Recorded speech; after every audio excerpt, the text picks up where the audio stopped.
अस्सलाम वालेकुम दोस्तों, उम्मीद कंदा ठीक है खैरियत सां हूंदा। जीअं त मां ऑनलाइन मारता जंहिंसां तव्हांखे सम्झाईंदासीं त मोबाइल जो नेटवर्क कीअं सेट कजे। उन में जेके नेटवर्क जा इशूस हूंदा आहिनि ऐं नेटवर्क शो घटि वधि थी थो वञे छाजे करे त नेटवर्क जो जेके आम मसइला आहिनि सो उन्हनि जे बाबति असां तव्हांखे सम्झाईंदासीं त नेटवर्क जी कीअं सेटिंग कजे, नेटवर्क जो घटि वधि जो प्रॉब्लम ऐं 3G 4G जा जेके सिस्टम आहिनि सो उन जे बाबति असां तव्हांखे सम्झाईंदासीं। त असां हाणे हलूं था स्क्रीन ते।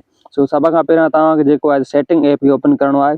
सो उन खे ओपन करे तव्हांखे उन खां बाद जेको आहे तव्हांखे वञिणो आहे मोबाइल नेटवर्क ते। मोबाइल नेटवर्क ते वञी करे तव्हांखे जेको आहे त अगरि तव्हां वटि जेस जो मसइलो आहे त तव्हांखे जेस नेटवर्क खे ओपन करिणो पवंदो। असां वटि ॿई नेटवर्क आहिनि, हिकु टेलनार जो आहे, ॿियो जेस जो आहे। त असां हाणे कंदासीं जेस वारे खे ओपन। सो जेस वारे खे ओपन कयोसीं, उन खां बाद असां जेको आहे त हिते ॿ ऑप्शन अचनि था असां वटि, एक्सेस पॉइंट नेम्स ऐं उन खां सिलेक्ट कैरियर। सो असां पहिरियां एक्सेस पॉइंट नेम खे ओपन कंदासीं। सो उनखे ओपन करे असां उनखे तव्हांखे हेठि नज़र अची वियो आहे जेको तीर नामून जेको आहे रिस्ट।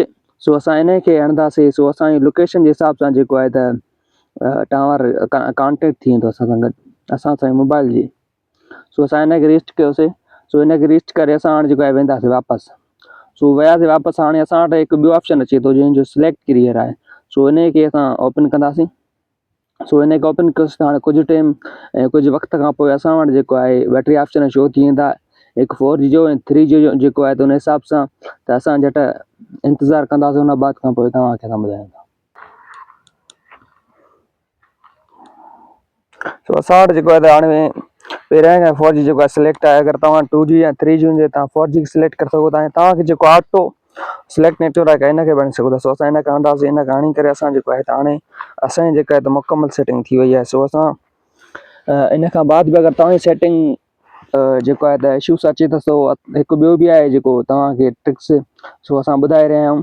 सो असां हाणे वापसि वियासीं। उन खां बाद तव्हांखे जेको आहे पावर ऑफ बटन जेको मोबाइल जो हूंदो आहे जंहिंसां मोबाइल खे पाण बंदि कंदाऊं। सो असां उन खे हणंदासीं। तव्हां उन खे हणी करे जेको आहे त मथां जेको पावर ऑफ अचे थो इन खे तव्हांखे न हणो। सो असां जेको आहे त हाणे रिपोर्ट जंहिंखे रिपोर्ट लिखी थो अचे सो असां इन खे हणंदासीं। जंहिं साए कलर जो हूंदो तव्हांखे ग्रीन।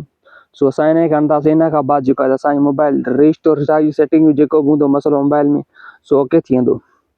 त अहिड़े वीडियो ॾिसण लाइ असांजे चैनल कंदा सब्सक्राइब ऐं वधीक पंहिंजी राय कमेंट में ॾींदा दोस्तों, महिरबानी।